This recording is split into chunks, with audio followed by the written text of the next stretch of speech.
এতক্ষণ আপনারা সূর্য পূজা আস্বাদন করলেন। পরিবেশনায় ছিলেন চিত্রা কোনার মাঝি। এখন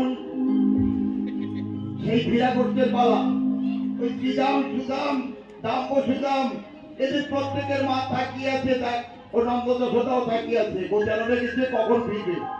এখন গোচারণ থেকে ফেরার পালা সেই উত্তরাগস্ত জরাধে